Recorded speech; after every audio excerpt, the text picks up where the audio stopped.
ஏய், RSS கோட்பாடு, BJP கோட்பாடு சொல்றான். ஒரே நாடு, ஒரே மதம், ஒரே மொழி, ஒரே இனம். இதானடா, இதானே இந்த ஒரே தேர்தல் வரும்போது இந்த பெருமக்கள் குதிக்கிறது என்ன? ஒரே நாடு, ஒரே தேர்தல். ஐயோ, இது அதிபர் ஆட்சிக்கு இட்டு செல்கிறது, இது ஜனநாயகத்தை படுகொலை செய்கிறது. இந்த ஜனநாயக படுகொலையை, இந்த ஒரே நாடு ஒரே தேர்தலை தமிழகத்தில் முதலாக ஆதரித்து பேசிய பெருந்தகை திராவிட முன்னேற்ற கழகத்தினுடைய முன்னாள் தலைவர், இந்நாள் தலைவருடைய தந்தையார் ஐயா கருணாநிதி அவர்கள். தேவையற்ற செலவை குறைப்பதற்காக ஒரே நாடு ஒரே தேர்தலை திராவிட முன்னேற்ற கழகத்தினுடைய பொதுக்குழுவிலே கூட்டி நாங்கள் ஒரு தீர்மானத்தை போட்டு பிரதமர் அம்மையார் இந்திரா காந்தி ஒரு இடத்திலே சமர்ப்பித்த இருக்கு. வலையொலியில தட்டிப்பாரு 1971 பெருந்தகை பேசியது இருக்கடா. இன்றைக்கு இவர் அது ஜனநாயக படுகொலை, அது அதிபர் ஆட்சிக்கு இட்டு செல்லும் என்ன சொல்றாரு. நாம் தமிழர் கட்சியில இருந்து கொஞ்சம் பேர் விலகி போய் திமுக சேர்றாங்க. அத திமுக இருந்தே கொஞ்சம் பேரை சேர்த்து நிறைய பேர் சேர்றாங்கன்னு காட்டுறாங்க. காட்டிட்டு போட்டோம். ஆனால் எந்த கட்சியில இருந்து விலகி சேர்ந்தார்கள்னு சொல்ல முடியல. ஏன்? நாம் தமிழர் என்று பெயரை உச்சரிக்கவே பயம். இவங்க எப்படி தெரியுமில்ல, தமிழா இன உணர்வுகள். இவங்கதான் தமிழர் இன உணர்வு கொள்ளும் போது ஆளை தேடி தேடி கொள். இதுதான் இவங்க கோட்பாடு. இப்போ கண்டவர்கள் எல்லாம் எப்படி? கண்டவர்கள் எல்லாம் நம்மை எதிர்க்கிறார்கள், விமர்சிக்கிறார்கள். யார் பேசியிருக்கா? மாண்புமிகு நம்ம ஐயா முதல்வர் ஸ்டாலின் அவர்கள். கண்டவர்கள் யார்? நாம தான். எதை கண்டவர்கள்?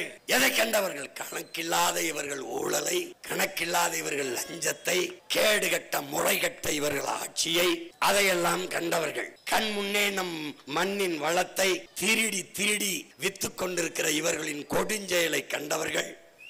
கச்சத்தீவை எடுத்து கொடுக்கும் போது கைகட்டி பதவிக்காக நின்றவர்கள், அதை கண்டவர்கள். காவிரி நதிநீர் உரிமையை நம் கண்முன்னே பறிகொடுத்து நின்றவர்கள், அதை கண்டவர்கள். கடலுக்குள்ள 850 மீனவர்களை சுட்டுக் கொள்ளும் போது வேடிக்கை பார்த்து நின்றார்கள், அதை கண்டவர்கள். தமிழர்கள் தாழ்நிலை இழிநிலை அடைந்து 1000-500க்கு கையேந்துகிற நிலைக்கு தள்ளப்பட்டதை பார்த்தவர்கள், கண்டவர்கள். கடைசியாக கண்முன்னே இன விடுதலைக்கு போராடிய நம்முயிர் சொந்தங்கள், லட்சக்கணக்கான மக்களை கொன்றவர்கள் கூட நின்றவர்கள், அதை கண்டவர்கள் நாம். அதனால் இவர்களை எதிர்க்கிறோம், விமர்சிக்கிறோம், பேசுகிறோம். அண்ணா பல்கலைக்கழகத்துல ஒரு தங்கை படிக்க போற பல்கலைக்கழக வளாகத்திற்குள் நம் தங்கைக்கு பாதுகாப்பு இல்ல. நடந்துருச்சு, தெரியாம நடந்துருச்சுன்றான் வச்சுக்க. தங்கச்சி ஒரு குற்றப்பதிவை கொடுக்குறா. இந்த மாதிரி என்னை பாலியல் தொந்தரவு பண்ணிட்டான், வன்கொடுமை செஞ்சிட்டான். இங்க இருக்கிற என் தங்கச்சிமார்கள், என் உடன் பிறந்தார்கள் யாருக்கும் வராத துணிவு ஒரு தங்கைக்கு வந்தது. உண்மையிலேயே புரட்சி பெண் அந்த மகள்தான். தன்னை அவமதிப்பான், ஊடகம் காட்டும், கேலி பேசுவான், எல்லாம் செய்வார்கள். ஆனாலும் எனக்கு நேர்ந்தது இன்னொரு மகளுக்கு இந்த நிலத்தில் நிகழக்கூடாது என்று துணிந்து காவல் நிலையத்தில் புகார் அளித்த அவள்தான் உண்மையிலேயே புரட்சி பெண். அவன் என்ன பண்ணா? எப்படியெல்லாம் தன்னை பாலியல் சீண்டல் செய்தான்ங்கிறத வாக்குமூலமா கொடுத்தா பாரு. அந்த வாக்குமூலத்தை வெளியிட்டாண்டா திராவிட திருட்டு பய. கேட்டா அது அது என்னது டெக்னிக்கல் எரர். இத்தனை ஆயிரக்கணக்கான எஃப்ஐஆர் பதிவாகும் போது, முதல் தகவல் அறிக்கை பதிவாகும் போது அந்த தங்கச்சி கொடுத்தது மட்டும் எப்படி வெளியில வருது? எதுக்கு வருது? இனிமேல் யாராவது அவன் கையை பிடிச்சுட்டான், அவன் தொந்தரவு பண்ணா, அவன் அப்படி பண்ணா இப்படி பண்ணான்னு யாராவது நீங்க குற்றப்பதிவு கொடுக்க, வழக்கு கொடுக்க வருவீங்களா? வந்தா என்ன ஆகும்? உன் பேரு, உங்க அப்பன் பேரு, உன் ஊரு பேரு, உன் பாரு எல்லாத்தையும் வெளியிடுவான். இதுதான் அது. எப்படி எப்படிப்பட்டவர்களிடத்தில் ஆட்சி இருக்கு பாரு. நடந்துருச்சு விடு. தங்கச்சிக்கிட்ட வாக்குமூலம் வாங்கி பதிவு பண்ணல.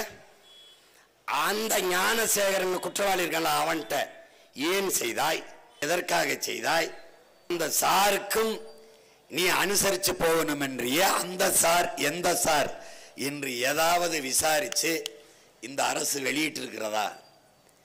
போராட சென்ற எங்களை போராடவே அனுமதி தராமல் கைது செய்தது ஏன்? போராட வந்த பாட்டாளி மக்கள் கட்சியினுடைய சுற்றுச்சூழல் பசுமை தாயத்தினுடைய அமைப்பின் தலைவர் அம்மா சௌமியா அன்புமணியை கைது பண்ணது ஏன்? போராடவே அனுமதிக்காத அரசு. அப்ப என்ன வருது? குற்றவாளி ஞானசேகரனா, அரசு குற்றவாளியா என்ற கேள்வி வந்திருக்கு.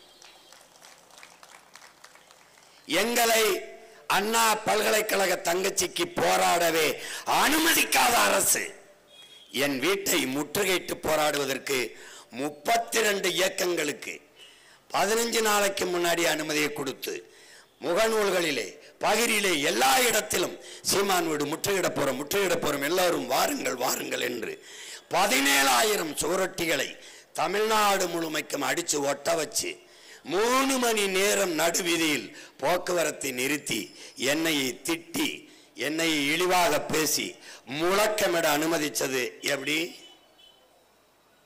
இது எப்படிப்பட்ட ஜனநாயகம்? எட்வர்டு ஸ்னோடன் என்கிற ஒரு அறிஞன் சொல்கிறான், என் அன்பு மக்களே, என் அண்மை உடன் பிறந்தார்களே, ஒரு நாட்டில் நடக்கிற குற்றங்குறைகளை எடுத்து கூறுவது, அநீதிக்கு எதிராக அறைகூவல் விடுப்பது அந்த நாட்டிலே குற்றமாக கருதப்படுமே. ஆனால் அந்த நாட்டை குற்றவாளிகள் ஆட்சி செய்து கொண்டிருக்கிறார்கள் என்று பொருள் என்கிறார். இப்போது இதிலிருந்து நீங்கள் புரிந்து கொள்வீர்கள், நன்கு அறிந்து கொள்வீர்கள், இந்த நாடு யாரால் ஆளப்படுகிறது, எப்படிப்பட்ட ஆட்சியாளர்கள் கையிலே இந்த நாட்டின் அதிகாரம் ஒப்படைக்கப்பட்டிருக்கிறது என்பதை நீங்கள் புரிந்து கொள்வீர்கள். சாதாரண ஆட்கள் இல்லை இவர்கள். இந்த சீமானவன் நம்பியலும் பேசுறாங்க, ஓட்டு கேட்க மாட்டேங்கிறாங்க. என் அன்பு மக்கள், என் தம்பி அவ்வக்கர், என் தங்கச்சி அனீஸ் எல்லாரும் பேசினாங்க. பேசிக்கொண்டிருக்கும் போது பாங்கொலி கூட கேட்டது.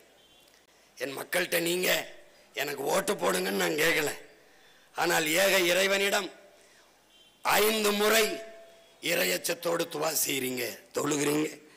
இந்த பாவப்பட்ட இந்த பிள்ளைகளுக்கு ஒரு வெற்றி கிடைக்க வேண்டும் என்பதற்காக ஒரு நொடி எங்களுக்காக எல்லாம் வல்ல ஏக இறைவனிடத்தில் ஒரு நொடி எங்களுக்காக துவா செய்யுங்கள்.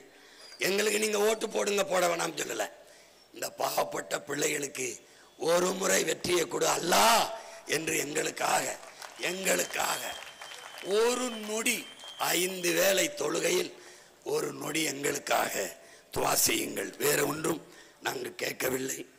அறிவார்ந்த பெருமக்கள், என் அன்பு சொந்தங்கள், ஒரு இடத்துல நீங்க இங்க பாருங்க, போடு போடாம போ, ஆனா விட்டுட்டு போயிடுவோன்னு மட்டும் நினைக்காத.